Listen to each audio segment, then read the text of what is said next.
All right, I'm going to go ahead and call the business meeting of the Portland Board of Public Education to order. It is Tuesday, October 17th. We're meeting in a hybrid format, but actually all board members are going to be here in person tonight, which is exciting. Nyla and her board member Billy will be here in just a moment. Deputy Superintendent Townsend, will you please call the roll? Vice Chair Bondo. Présente. Member Bryden. Here. Member Figdor. Here. Member Grant. Here. Member Opperman. Here. Member Russell Better. Here. Member Youssef. Here. Member Ellis. Here. Member Humond. Here. Member McLaughlin. Member Santiago. Here. Chair Lenz. Here. And now the Pledge of Allegiance. Allegiance to the flag of the United States of America and to the republic for which it stands, one nation, under God, indivisible, with liberty and justice for all. Portland Public Schools recognizes the original inhabitants of the land on which our city and schools stand.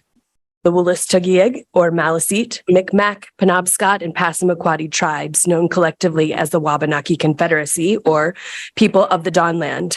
We are honored to have Wabanaki children among our students today, and as a district, we are committed to making the past, present, and future of Wabanaki peoples visible in our schools and classrooms. And now we're going to read the mission out. Is there any way we could project that? And I've asked Board Member Russell Better to remind us tonight.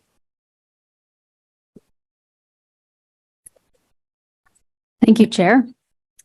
Sorry, I just need to mute my.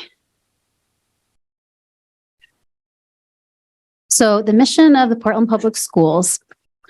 Portland Public Schools is responsible for ensuring a challenging, relevant, and joyful education that empowers every learner to make a difference in the world.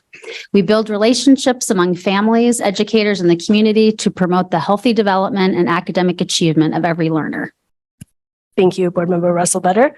And now we're going to move on to public comment. As a reminder about public comment, members of the public may speak on any subject directly related to the operations of the schools, except for personnel matters or complaints concerning specific employees or students, which shall be addressed through established policies and procedures. If an item is on the agenda, please use the public comment time associated with that item.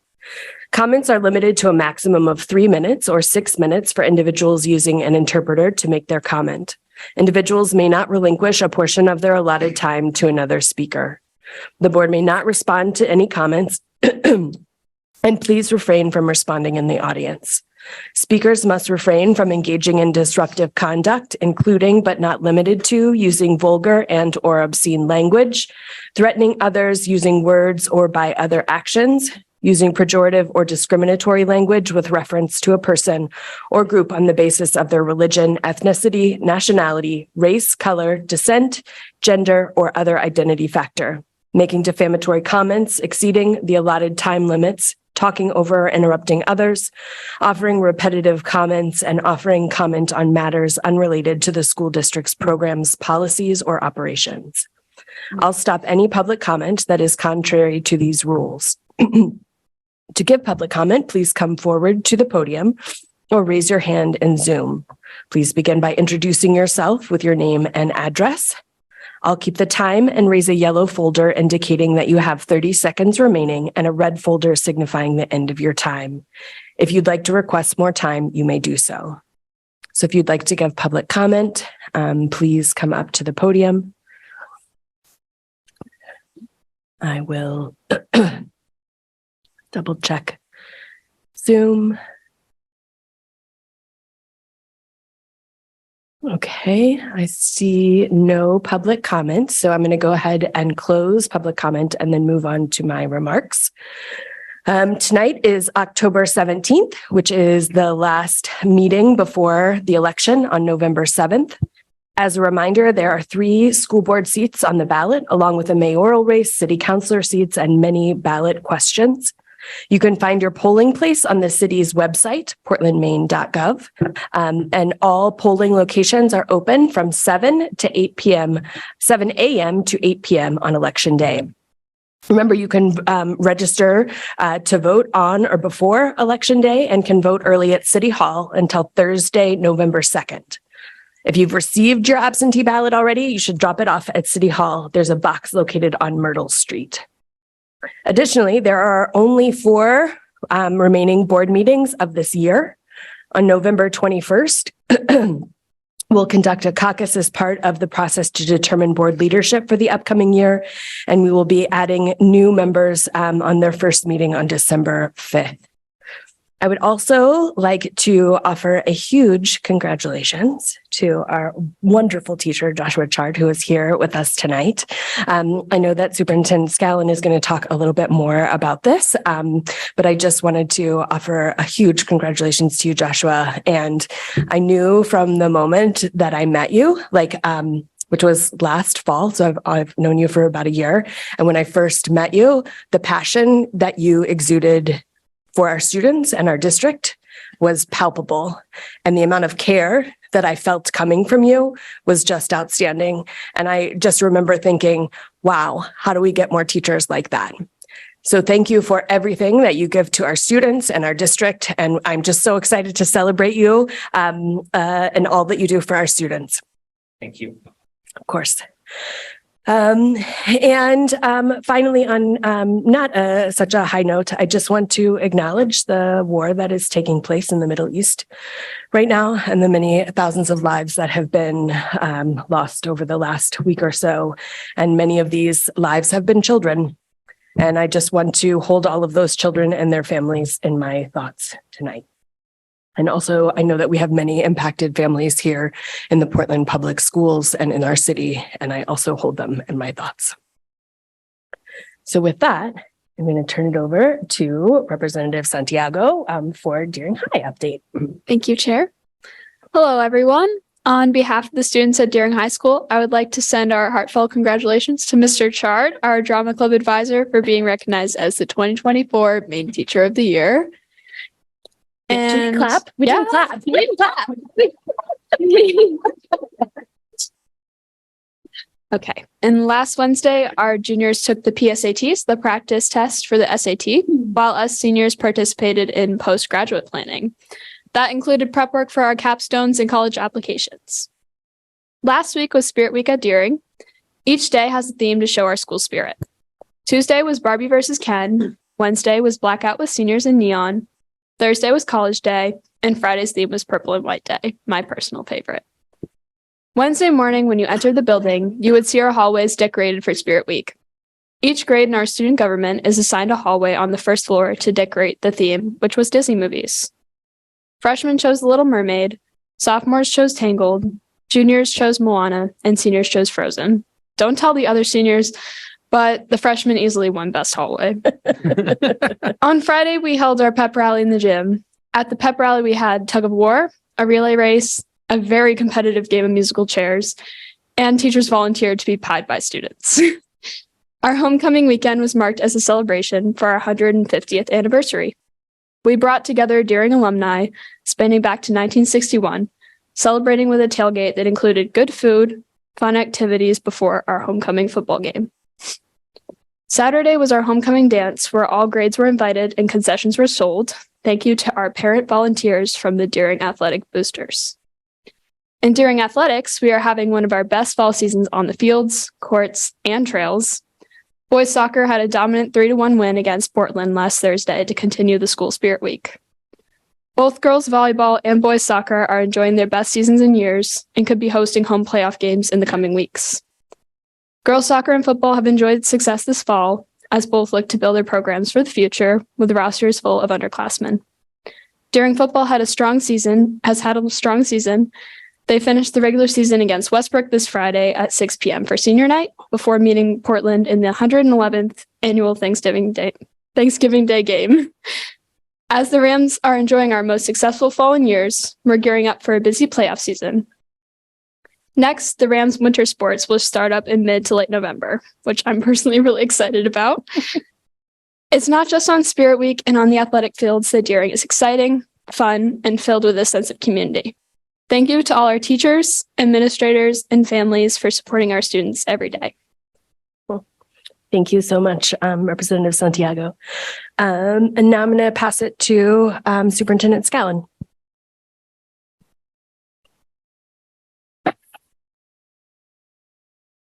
Good evening, board members, student representatives, staff, community. Tonight is a little bit of a shorter update and a little bit of sort of cleaning up of some loose ends and updates there. We're going to do an introduction now that she's fully here of our Executive Director of Finance. I'll give an update on the Strategic Plan Steering Committee.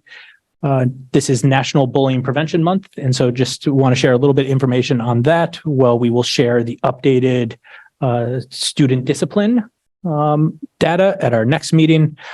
Also, some recognition, and then Andy Weissman-Summers, who is the Executive Director for the Foundation for Portland Public Schools, will present their quarterly update. I'm going to welcome up to the, you can just keep going, to the podium to do an introduction. I've talked a fair amount about Helene DiBartolomeo, who joined us officially full-time 5 days a week on October 2nd and is already very deep in our finance work. Just a reminder, a little bit on her background, since she is probably too humble to brag about herself, so I'm going to do it for a minute. She is most recently the finance director for Cumberland, where she supported a budget of around $39 million and over 300 employees. And before that was the chief financial officer for Martin School District in Florida, which had at the time a $250 million budget, 3,400 employees, and around 18,000 students. So his experience with both Maine finance as well as school district finance, and at a scale that is quite impressive. She also has her chops in business and in accounting, with both a master's degree in accounting, a bachelor's degree in business, and is a licensed CPA. And, we did a lot of engagement to see if we could bring Helene onto our team here because of the skill and the background. And I think it was at the end of the day, really our district's commitment around equity that spoke to her, that got her to make the jump. And so with that, I'd love to invite Helene to do a couple words. Good evening. My name's Helene, as Ryan suggested. I'm really excited. I appreciate the opportunity to take on this great venture at Portland School District. And I know there's a lot of work, but I'm not scared of it. I told Ryan that was actually one of my reasons for applying for the position where I was at the town. I wasn't feeling that challenge, and I'm like every educator, we're a sponge. We want to learn. We want to keep improving on ourselves. And I felt that opportunity finally opened up. When I worked in Florida, the school district I worked there was Martin County School District, and the superintendent there actually retired that I worked with. And she actually now vacations here in Portland. She told me that this was her place for vacationing. And so she spends summers here. And when she saw what was happening, she texted me right away and she said, you need to go help them. You need to go do that. And that was like the cherry on top for what I was going through internally about making the decision on whether or not to go ahead and apply or not. So thank you for this opportunity. Thank you. All right. So, very glad to have you join. Helene will be doing a broader update on finance and both the work around our systems as well as the budget process for fiscal year 25 at the November 14th meeting.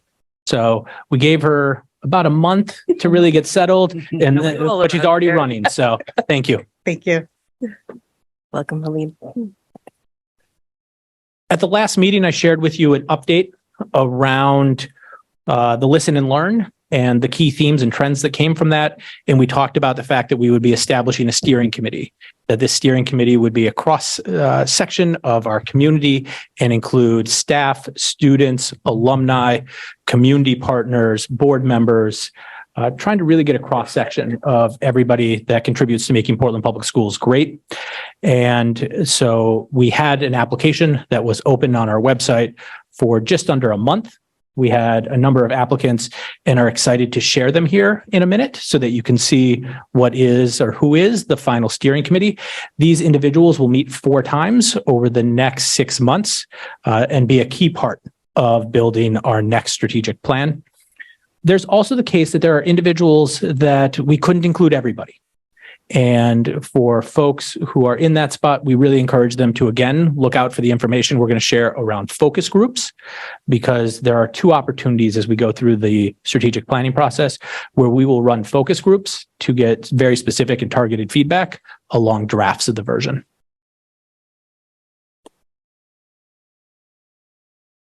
And so Deputy Superintendent Townsend just put up on the screen where you can see all of the members of the steering committee.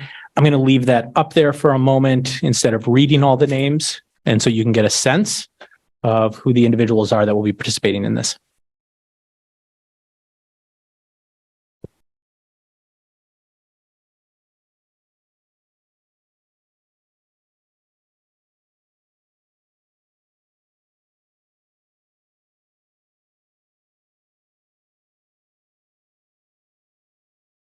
You guys may know this list of folks even better than I do, but as you look through this list, you will see that it's representative of a variety of communities, a variety of positions, and a variety of roles within the district. And so this group will have its first meeting on November 1st at 6 p.m. in our central office to get the strategic planning work moving forward.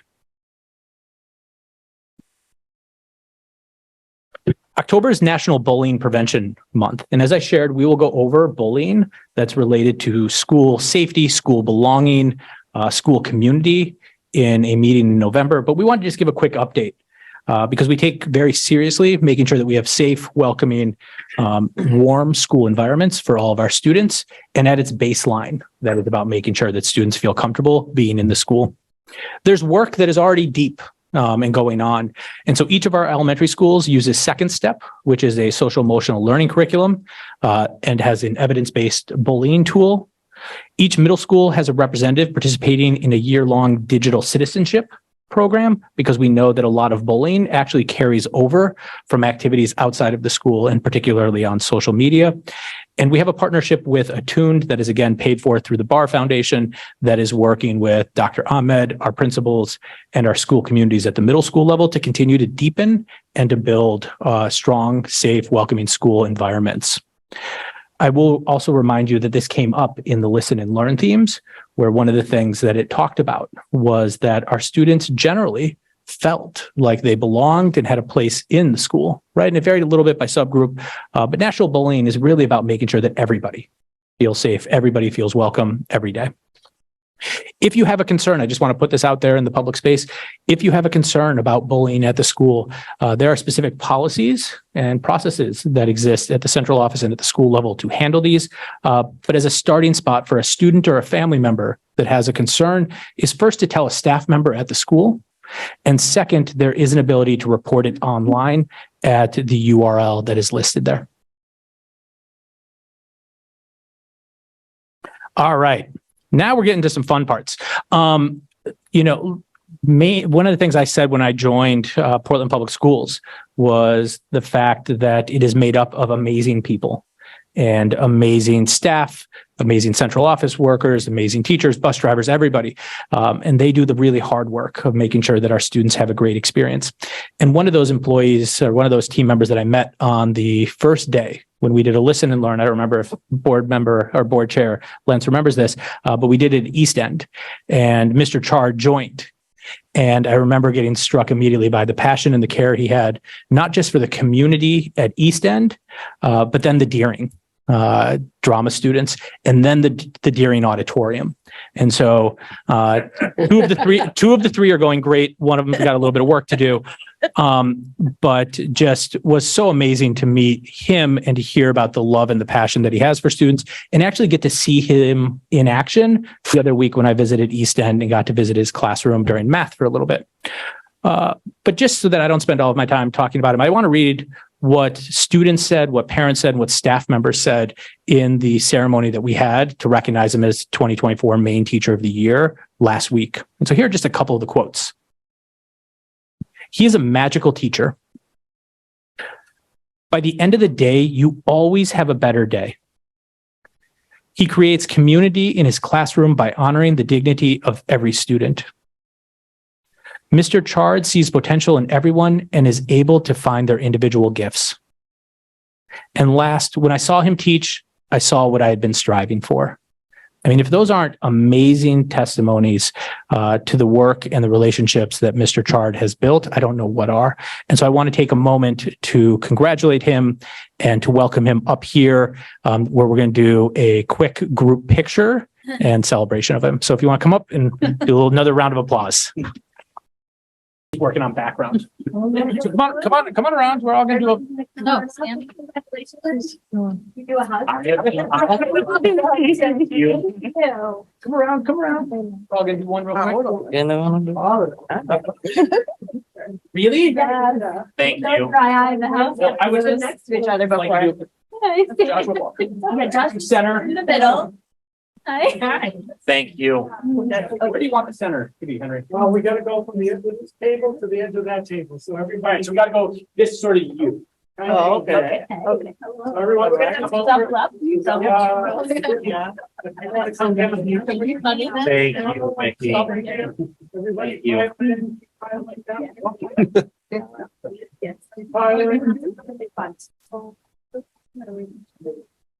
That's my husband over there with his phone taking pictures. Okay, I'm gonna take 2 pictures. I'm gonna count to 3. 1, 2, 3. 1, 2, 3. All right.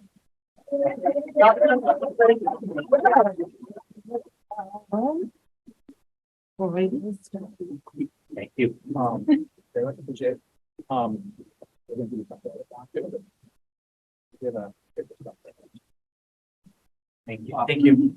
Congratulations. Thank you. Congratulations. Thank you. I love hearing. I just came. Yes. I love the other high schools too. Little bit. Hearing might be my favorite. Want to say anything? Yeah. Yeah, come on up. So thank you very much. It's pretty amazing to be 31 years into one's career and have this kind of recognition. And the media folks at the Maine DOE have trained me pretty well to stick to my talking points, but I'm not going to. You will hear over the next year, you'll hear things like the ordinary is extraordinary. You will hear that I want to disrupt the negative narrative about high needs urban schools. You will hear that this is what veteran teachers look like, that this is what the practice in a veterans teacher's classroom looks like. But today I'm actually going to read something to you that I received in the mail today. This is from someone who was in the 2nd grade classroom where I did my first practicum when I was 19 years old. That was a long time ago. 19 is well in my rearview mirror. 19 years old, Lyseth School, 2nd grade. 2 hours a week I spent in this classroom. And this student who now lives in Massachusetts sent me a letter today. And among the things that she said was this: one of my favorite memories of you in Mrs. Ripley's class. I remember sitting next to you in our small seats, and I, age 8, told you I had a name that could be teased, and you asked, how so? With gravita, I replied, Emily Banana Spaghetti. You laughed so hard, your face turned red and you had to take off your glasses to wipe your eyes. It was so infectious. I laughed too, and I never felt sensitive about my name again. What we say and what we do every day matters to our students in ways that we don't even know or understand. I don't remember this student. I was 19. 19-year-olds know everything and are wrapped up a little bit in themselves. But this kind of note, yeah, it's really important that I teach you how to do long division, and I teach you how to think, and I teach you how to be a global citizen, and I teach you kindness, and I teach you empathy. But without even realizing it, I taught this student that she shouldn't be embarrassed about her name. That's why I'm here in my 31st year in Portland Public Schools, and what a blessing that is. Thank you.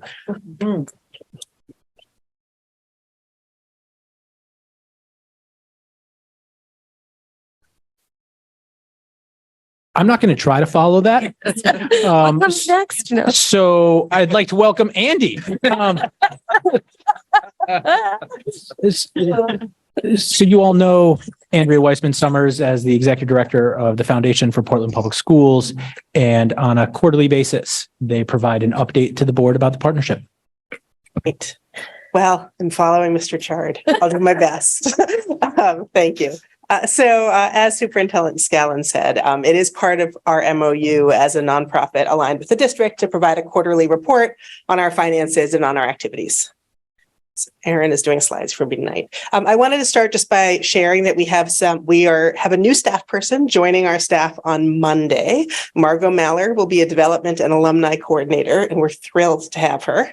And we have 7 new board members, including Superintendent Scallon, who is an ex officio member of our board. And I'm not going to read them all, but they're listed up there. Next. And I believe that all the members of the board have received an emailed and physical copy of our annual report. As a nonprofit, that's something we're required by law to do in Maine. It doesn't have to be a fancy glossy booklet, but that is what we do. And so it's also available on our website. So if anyone's listening and wants to see that, we always post those at the www.foundationforpps.org. That's a summary of some of our work for the year, a summary of our finances for the year, and a list of our donors. I would just like to share just the one number that's shown on that slide, that last year we raised $235 per student in the district, which is not a way we had historically thought about what we did, but it's just an interesting way to think about it. So thought I'd put that up there.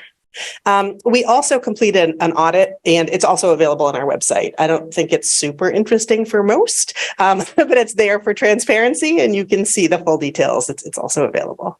And so the next series of slides is just going to be a quick run through of our major programmatic areas. We are in the midst right now of our longest running program, which is our Equity and Innovation Grants, formerly called Teacher Grants. We officially took the name teacher out of the title, although we still accidentally refer to them that way all the time, because as of this year, they're open to any PPS staff member who wanted to apply for funds for something that would benefit students. We also increased the maximum amount that's requestable from $1,000 to $1,250. And so the decisions will be made this week and next week. We received 90 applications asking for about $92,000. We have $60,000 to disperse. So we have some tough decisions to make, because I can tell you right now, there's no bad request in that mix. They're all really worthy projects. So we'll fund some of them fully, some of them partially, and some we'll have to reject, unfortunately. Next. I have updated this group many times on the Families in Crisis work, but thought I'd throw it up here again. So this is a total of last year. Last year we dispersed for the first time over $100,000 for Portland Public Schools families to support housing costs, utility costs, medical costs, and transportation costs. That benefited 562 individuals, 309 of whom were Portland Public School students. We can't afford to keep up that rate of supporting students. So we had set a cap this year of $5,000 a month. However, the Maine Department of Education, as you may have heard, is starting a pilot program that's very similar to Families in Crisis. It's using federal McKinney-Vento funding, and the idea is to avoid homelessness for students across the state. They've allocated amounts of funds for every school district in the state based on the number of McKinney-Vento students that were enrolled as of the spring of last year. And as you all know, that number was quite high for Portland Public Schools. So the allocation for Portland is $260,000 for this year. So we were just talking about that 100,000. We are working with Priscilla Bittencourt and our team at Families in Crisis to try to figure out what percentage of what we would typically do with Families in Crisis can potentially be reimbursed by this fund, by the state. So the application window opens on October 25th.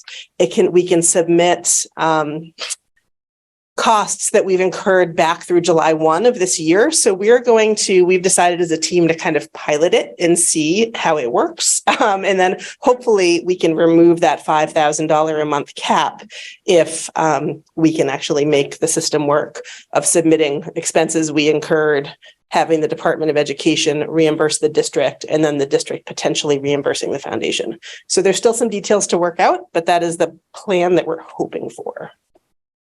Next. Another fund that I haven't talked about too much with this group is we have something called the Food Fund. I think you hear most years from Jim Hanna and his team at the Cumberland County Food Security Council and Food Fuels Learning. We do some of the fiscal management of their work to address food insecurity in the Portland Public Schools. So this year, we are helping to raise funds for the Certified Halal Meals Program that I think you may have also heard about. We're hoping to raise the funds to pay for the certification process from the third-party organization to do that, because there's not funding right now within the budget to do that locally. And then we'll do a round of mini grants to address food insecurity like we always do in the spring. Next.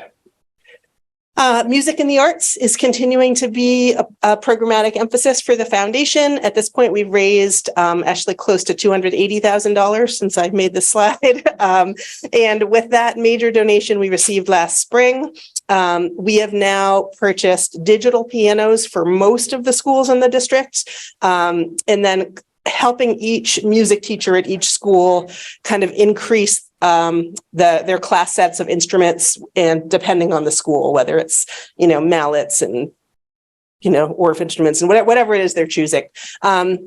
The art department has also asked that we're working with Portland Pottery to do an assessment of the kilns in every school in the district.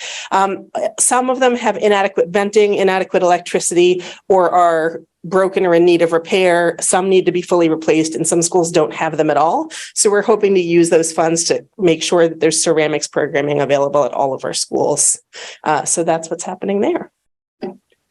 Next. And then another piece, checking back in, is that we work in partnership with Grace in the Multilingual Center, the district, Portland Empowered, and others to run this program that we call Reimagining Family Engagement. We're hosting a listen and learn session for PTO, and I know they're not all called PTOs, but school-based parent group leaders next week at central office.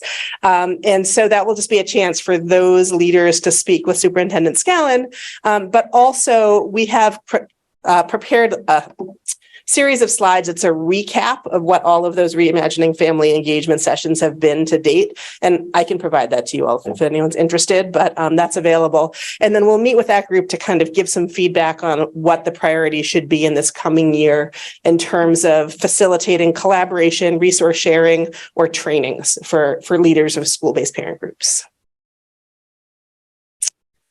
And then our next programmatic area is addressing the opportunity gap. That's kind of a blanket term for the work we do around equity in the district. So I chose those two images to represent kind of two of the primary areas we're focusing on. The one on the left is a photo of me with some folks from the organization 16 Lyrics, which is a group a nonprofit based in Maine that is dedicated specifically to get books written by authors of color into school libraries. And they donated $4,700 worth of books to us about a month ago. So that's exciting. And it's part of an effort we are making in general to diversify the curriculum materials and library collections across the district. And then the other piece is elevating educators. And you are going to hear, I think, very shortly after I'm done from Barrett Wilkinson, an update on the demographics and the people of the district. And that team is doing amazing work, and you're going to see the successes that they're having. And I did want to share that our Addressing the Opportunity Gap Fund has funded that work to kind of accelerate it and deepen it. We've contributed $600,000 over the last 2 years. So although we don't talk about it much, it's actually our largest investment in the district. Next. And I think this is the final one. Portland Public Schools alumni and friends. We are thrilled to we're on the verge of really digging into this with Margot joining us next week. But we've been working through the survey results. We sent a survey out to the 20,000 emails we have of alumni. We received 750 responses, which we thought was not bad for kind of like a cold survey to folks we didn't have a relationship with. And so the next couple slides show a couple of highlights from that. One of the questions was, what are 3 words that come to mind when you think of the Portland Public Schools? And that's a very poor quality word cloud that, that shows the results of that. But the 3 most common words were diverse, community, and education. And I just thought those were great words. So I thought I'd highlight that. And we have a lot of questions on there. But then the other one was, how important is it that the following services are available through this new network we launched? And that the top one is kind of hearing about participation through class reunions and gatherings. We're not imagining that we will ever be hosting those events. What we're hoping to do is get information and spread the word about them through this website. We don't have the capacity to do that kind of work, but we're hoping with this list that we have, that if we can hear from reunion coordinators, the class of 1972 from Deering is having this event, we can email the contacts we have from the Deering class of 1972 and put it on the events page of our website. So we're hoping to kind of amplify that and draw in some more folks. The second response was the importance of an alumni directory, which we already have up. And we're hoping as we become more established, more alums will opt in and kind of update and add to that directory. And then you can see from there, other events and gatherings and so on. So we have a lot of thoughts and ideas of what we might be able to do. We've started to create, with the help of member Ellis, a series of profiles of alumni. They're fantastic, and we're going to be sending them out soon, but we're choosing a range of alumni from alumni who graduated a few years ago to folks who graduated 50 years ago. And we're going to do like a photograph of them at the time when they were in high school and a photograph of them now, because we know that not everyone would recognize one of their classmates now if they graduated 50 years ago, and then have kind of a brief interview. And so Representative Ellis created the first 4 or 5 of those for us that we'll be sending out soon. And I think that, and then our donations. So that was it for programs. The last couple of slides show our summer donations. They're slow, as summer typically is for us. We didn't raise a ton of money in the summer. So I don't need to read through these, but those are the business donations for the summer. The next one shows grants we received over the summer. And the final is a summary of individual donations. We received donations from 107 unique individuals totaling $20,000 this summer, and to a range of restricted funds and unrestricted. And that's the summary. Questions? Thank you so much, Andy. Are there any questions from the board? Yes, Vice Chair Bondo. I don't have a lot because I already get some answer for some of them. I just need a little clarification on the family crisis. Then I didn't have a chance to ask her before. Is on the housing, on the housing cost. Are we paying, just for example, are we paying the full amount for the rent, or just some of them, or we have some needs, other needs included in there? It's a good question. We've set a limit of $1,000 per family per school year, which we know is not full rent for almost anyone in Portland anymore, but just so that we could serve more individuals. And the amazing thing that's come of that is that the social workers and multilingual team that do the arranging and screening for the fund have often worked with and spoken directly to landlords who have said, oh, there's a fund that will pay $1,000. I'll accept $1,000 for this month. That's not happening all the time, but it's happened dozens of times. So that's kind of exciting as a side note. The state program has a slightly different guideline. Instead of $1,000 per family in a year, they have a cap of $750 per student in a year. So our interpretation is that if it's a family with 3 students, you could pay, $2,250. Did I do that right? For that family. So we'll see if we're able to adapt if that is actually the case. Right. Thank you, Andy. Thank you for the great work. Thank you. No problem.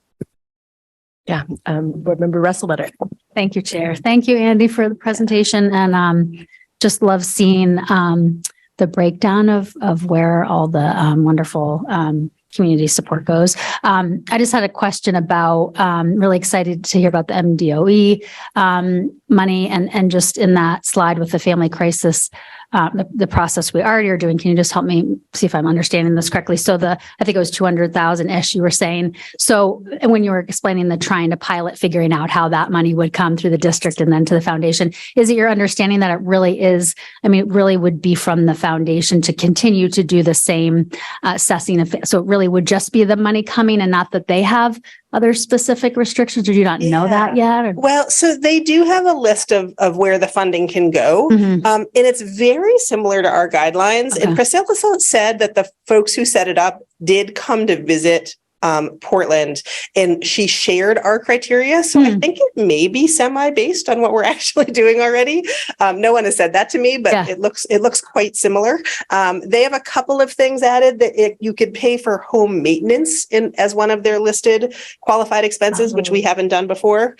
But fine. And then it references any activities, any of a list of qualified activities to support McKinney-Vento families, but you don't have to be qualified as McKinney-Vento to be eligible. It's anyone who is qualified as McKinney-Vento is eligible, but anyone who's deemed at risk of homelessness is also eligible. So it's really looking at the prevention piece of trying to help. And a lot of districts aren't going to be able to access their funds because you have to prepay and be reimbursed. And so which is unfortunate.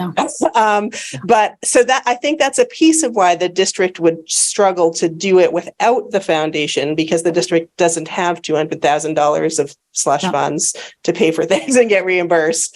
I can speak to Helene, but the idea is that we do have a fund with some reserves in it that we could use and get reimbursed. So I just want to say thank you. Like, I'm so grateful that system that you've worked on is in place, right? Because then, I can't imagine how we would have been able to even take the opportunity without already having that process. So that helps me understand criteria, but I was also wondering, so it sounds like it isn't also, it would really be still using the same process that we use. And then really it's just the funneling those resources back to us, right? Exactly. Not that they would have to make decisions about. Right. Okay. And the process, I want to give a shout out because the process is really led by Maureen Clancy and Melissa McStay for the district. And they would continue to do that. And we met and we have kind of a tracking sheet where we gather, data of beneficiaries and what schools the children attend and so on. And we compared that with what the DOE is asking, and it only needed a couple of tweaks. Like we ask what schools the students in the family attend, and they're asking for grade, and we hadn't been collecting that yet. We'd only been collecting school, but it's easy enough. Yeah. And we have been recording families, parents, birth country of origin, and they want race. So we can extrapolate that from past data, but from now on, we will enter race because, it's just, so we're making just some brief adjustments. Thank you so much. That's a wonderful update. Great. Thanks. Any other questions from the board? All right. Thank you. Thank you, Andy. And now we're going to move on to the report of the secretary. So we have consideration and action to approve the meeting minutes of October 3rd, 2023. Are there any corrections to these meeting minutes?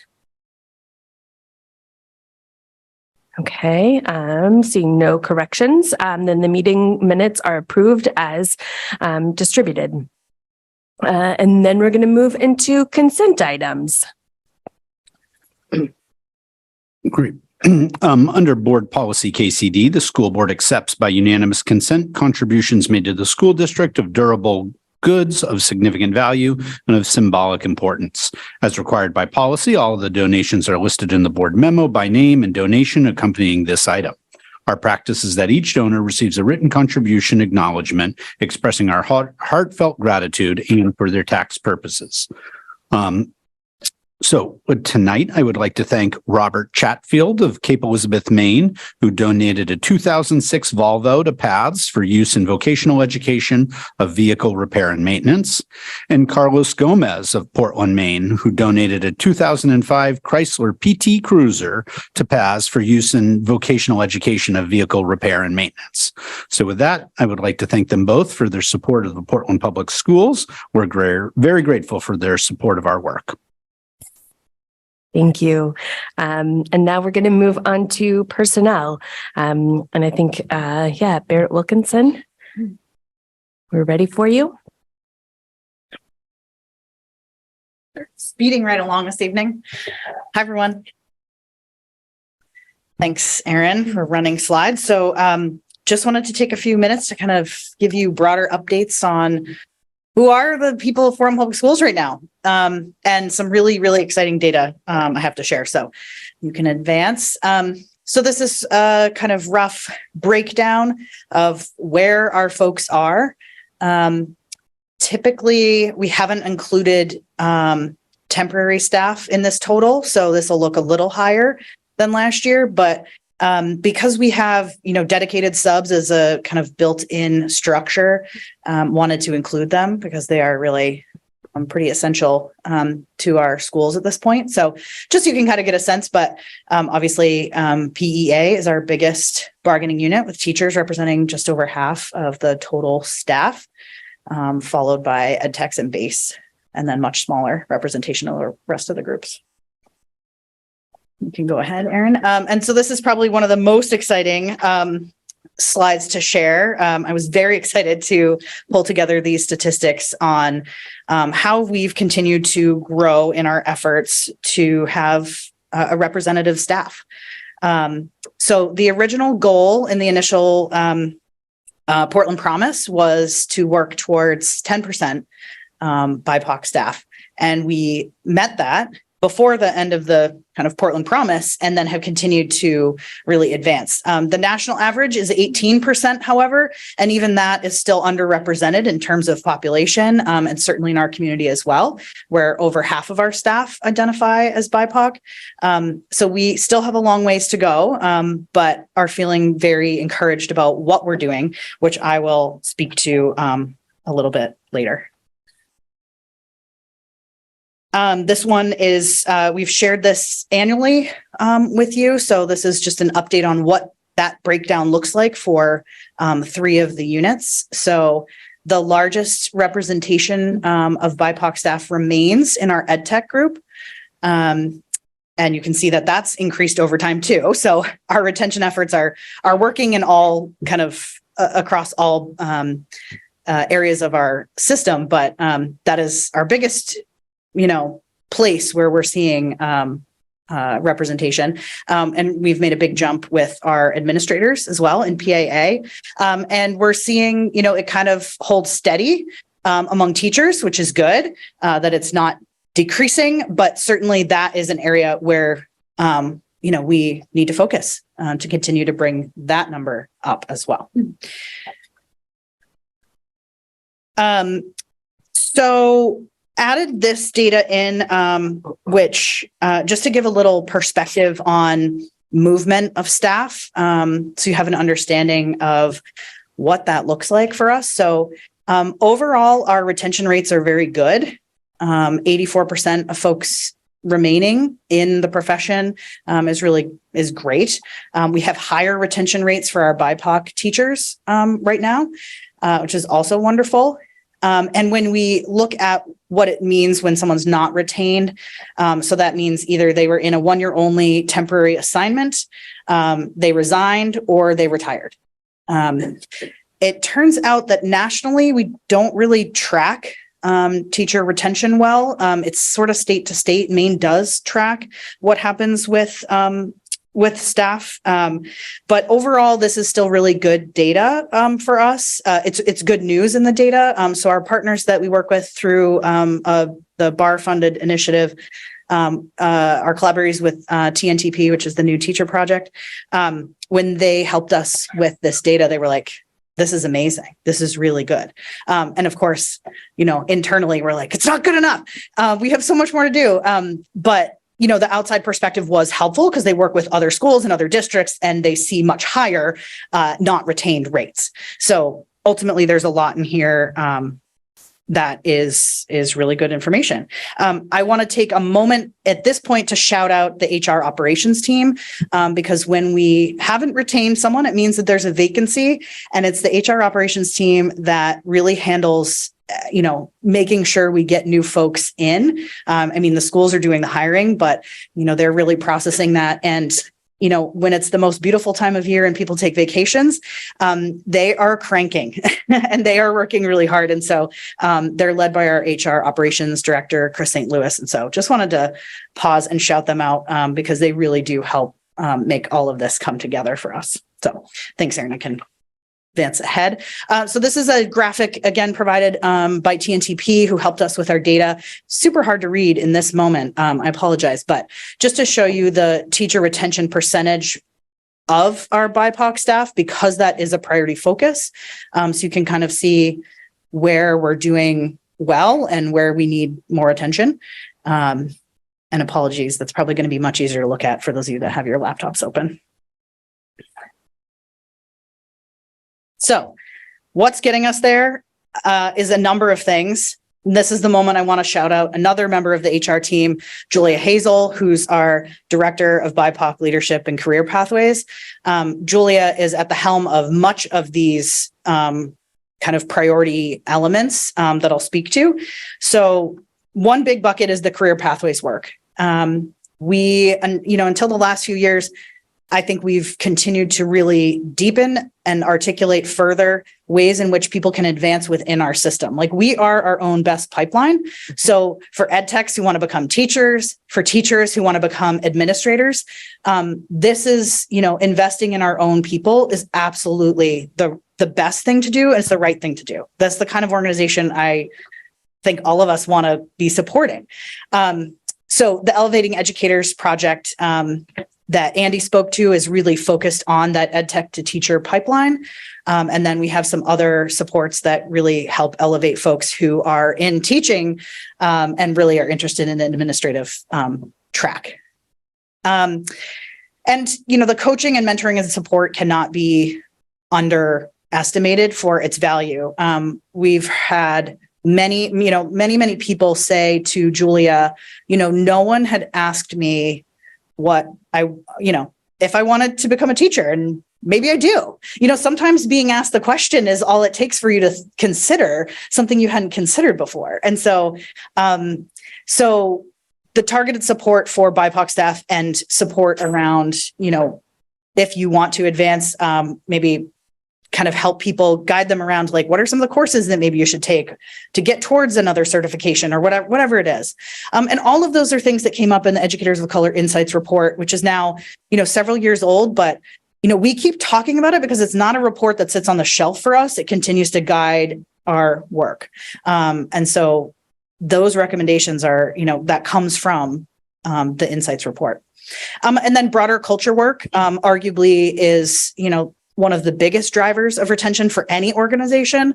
For us right now, that's about a focus on belonging.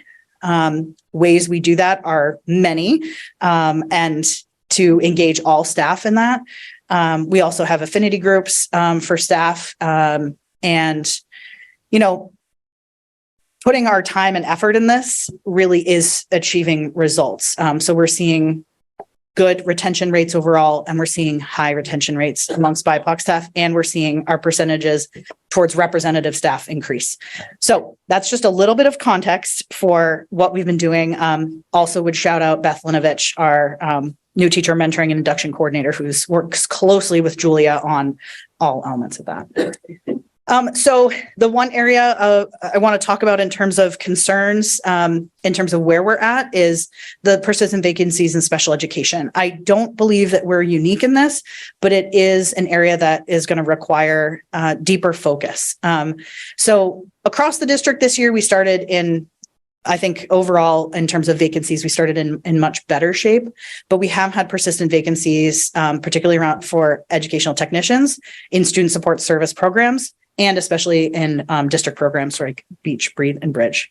I think Student Support Services is working really hard to be thoughtful about that and, have lots of plans. Sometimes that means contracting to fill gaps. But it is an area where we're going to need to continue to focus and get creative about how do we fill those.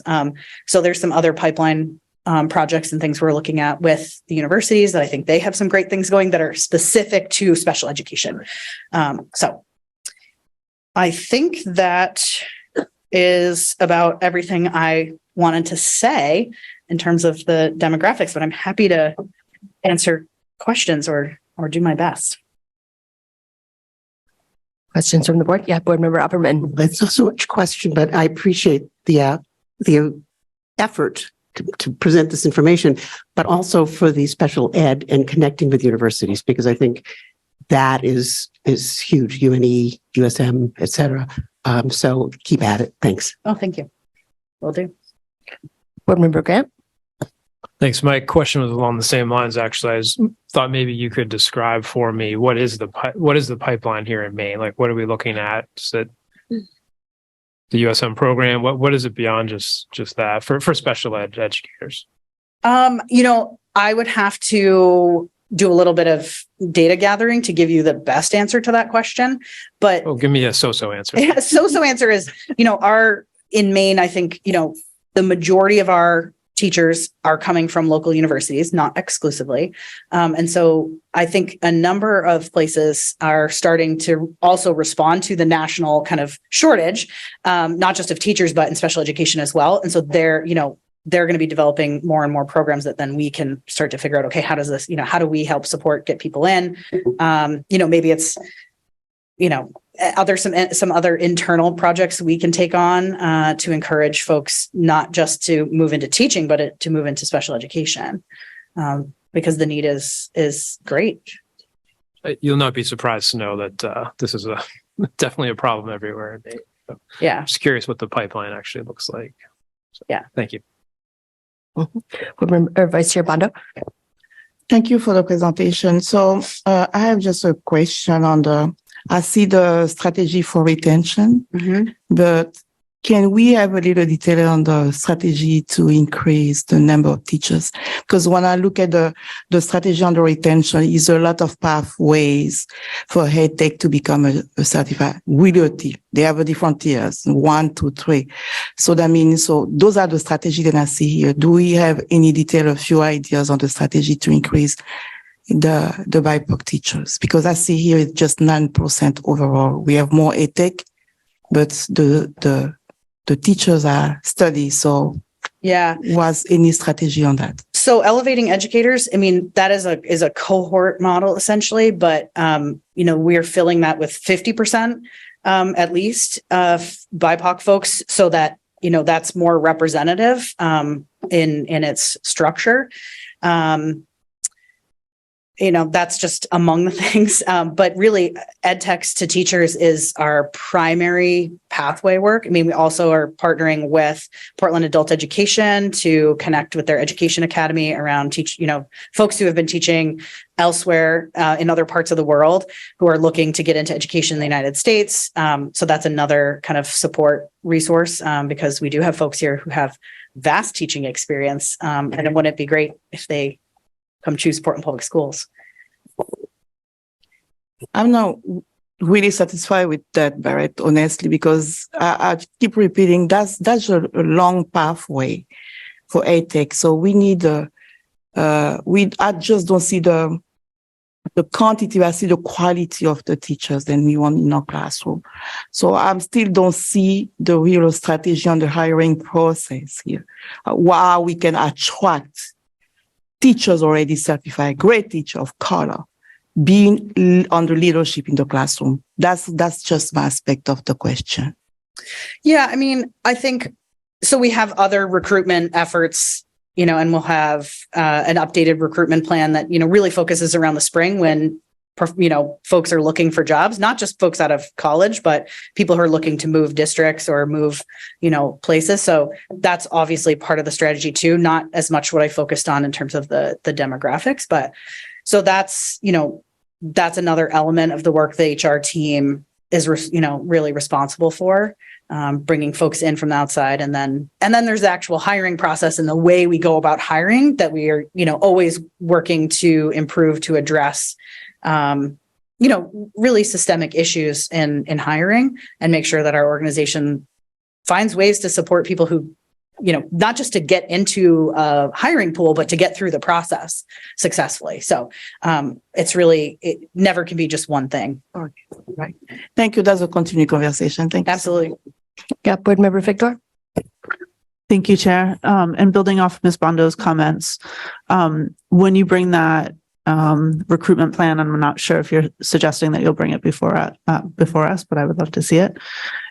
Is a core focus for recruiting new teachers around recruiting BIPOC teachers, because it does seem like the places and ways that we do recruitment should, I hope, have been evolving and will be different, are different if we're really seeking out the diversity. And so I hope that that's really the leading charge of our work as we move into that spring recruitment period. Absolutely. Okay, thank you. Yeah. Any other questions from sorry. Thank you. Board Member Russell Better.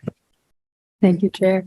Thank you, Barrett, for the great breakdown. Really helpful to kind of see the growth over time. I just had a question about that one slide, the retention varies by demographic subgroups. I think my brain's just not getting would you help just with a couple of the bars just to and understand what that percentage means over that period of time?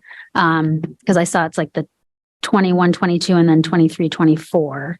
So it's comparing end of 2 school years ago to end of last school year. Okay. Who, kind of came in and stayed. Okay. And who was retained, So for the next year. Yeah. Broken down by the demographics. Okay. So I guess that helps to get what that, but then also looking at, say, the different slides. So say if we looked at, Black staff versus white staff. So the difference would be, and I can't see it, 8%.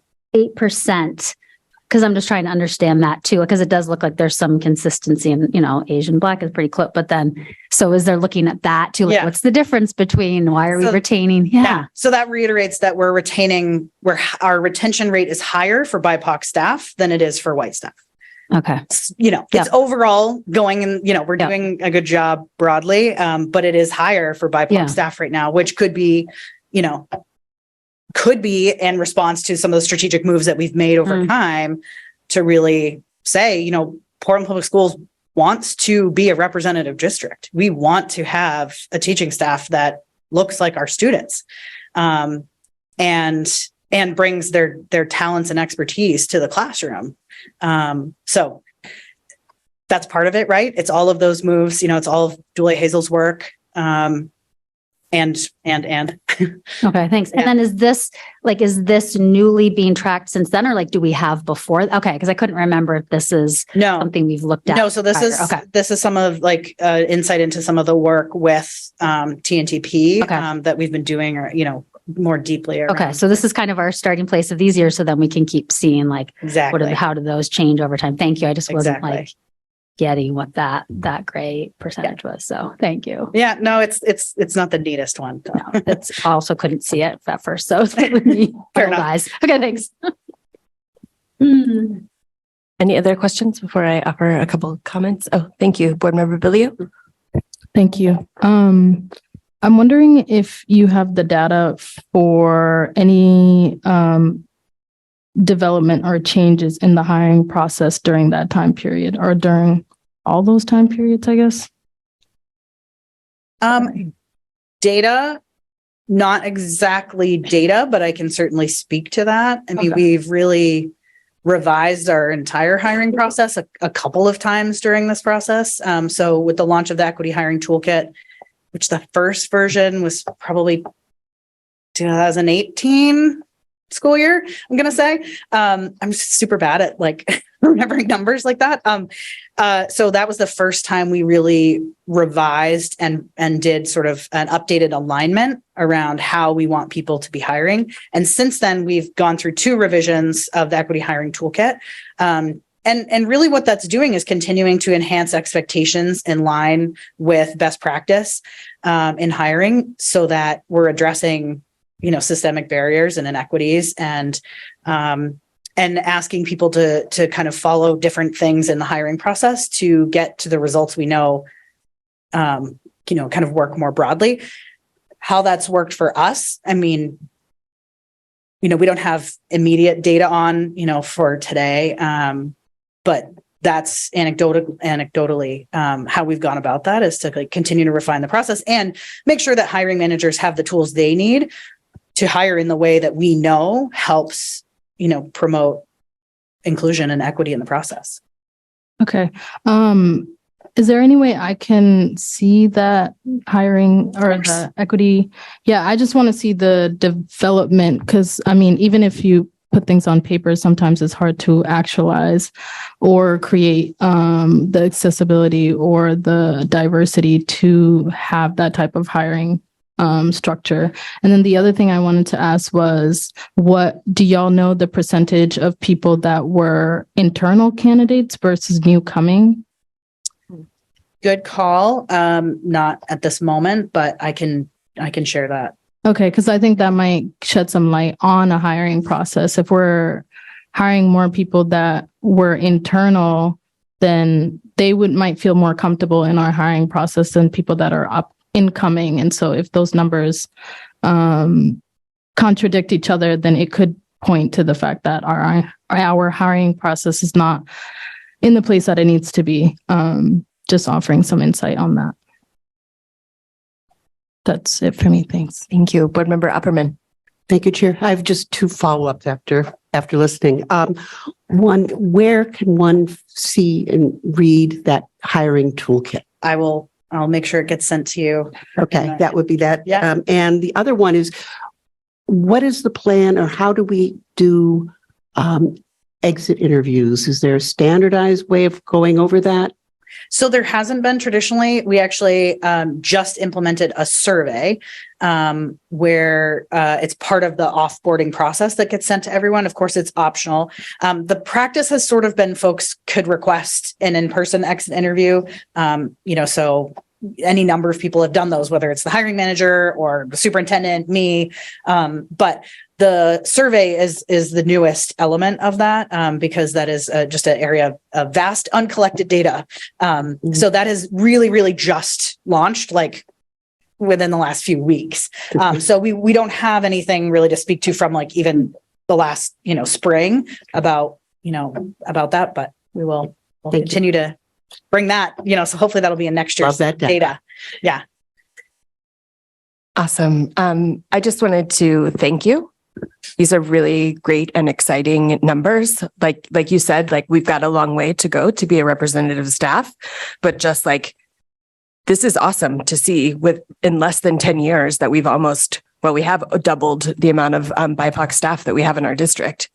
That's awesome for our staff and that's awesome for our kids. We know that this is connected to their sense of belonging, their academic outcomes, everything, right? And so I think we jumped right into questions, but also just kind of want to back up to be like, this is why we're here. This is the work that we're trying to push forward, and this is really successful. So thank you for that. And I'm curious in the next phase, is it just doing more of the same and refining, or do you anticipate like some new strategies coming in, or maybe you're not quite there yet? But I'd love to hear kind of like this year, what does that look like? I mean, well, totally not quite there, but like, or not fully there, but like absolutely having a more articulated plan around recruitment. I think that, we're staffed in a way that is going to allow us to do that differently than we've been able to before.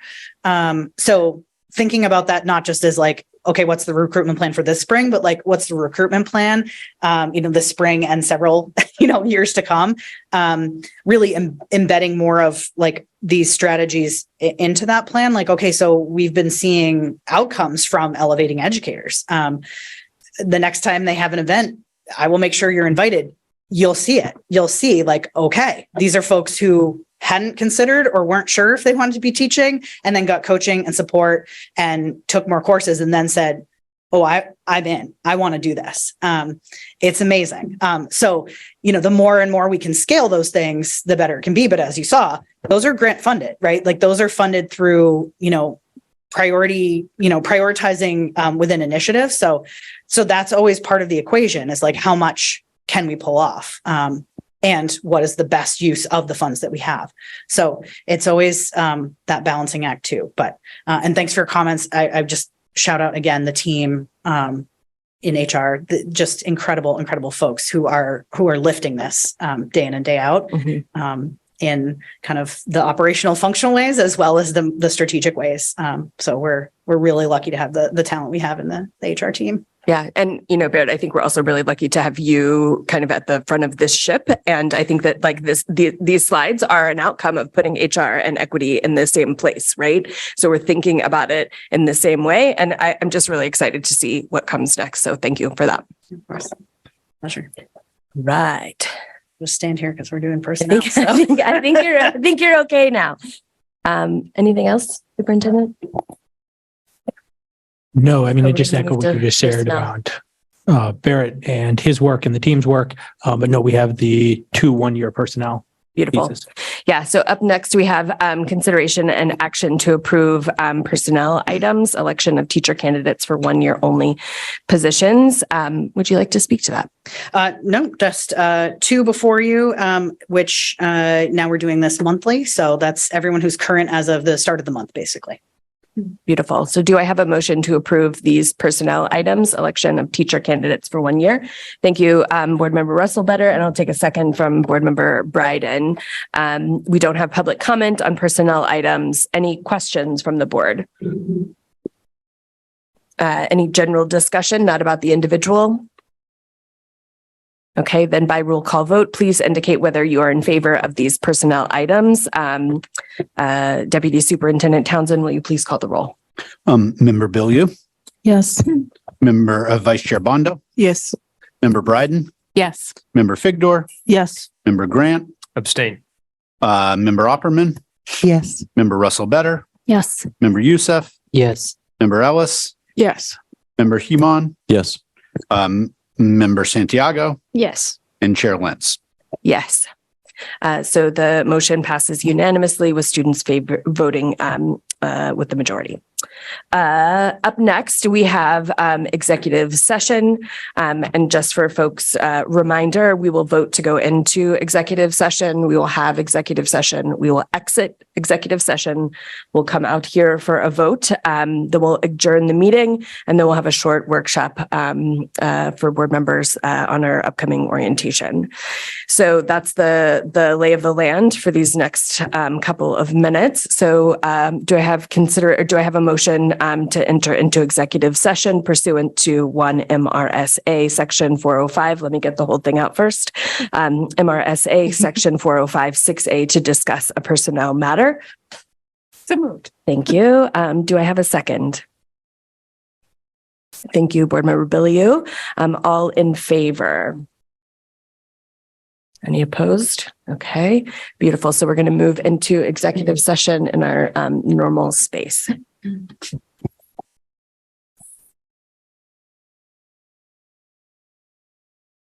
Okay, per executive session, I am looking for a motion. Vice Chair Bondo. All right, thank you.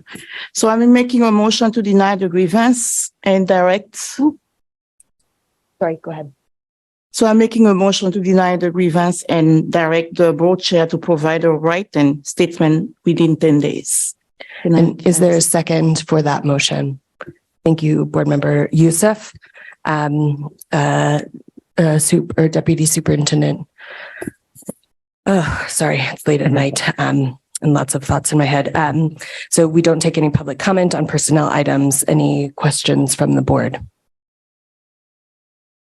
Okay, seeing none, then can you please call roll? Member Billieu, Yes. Vice Chair Bondo, Yes. Member Bryden, Yes. Member Figdor, Yes. Member Grant, Abstain. Member Opperman, Yes. Member Russell Better, Yes. Member Youssef, Yes. and Chair Lenz. Yes, so the motion to deny the grievance passes unanimously. And now I'm going to move us to adjournment. So I move to adjourn the meeting. Is there a second? Thank you, Board Member Opperman. All in favor? All right, the meeting is adjourned at 10:07. No, that's the date, at 8:48 on October 17th.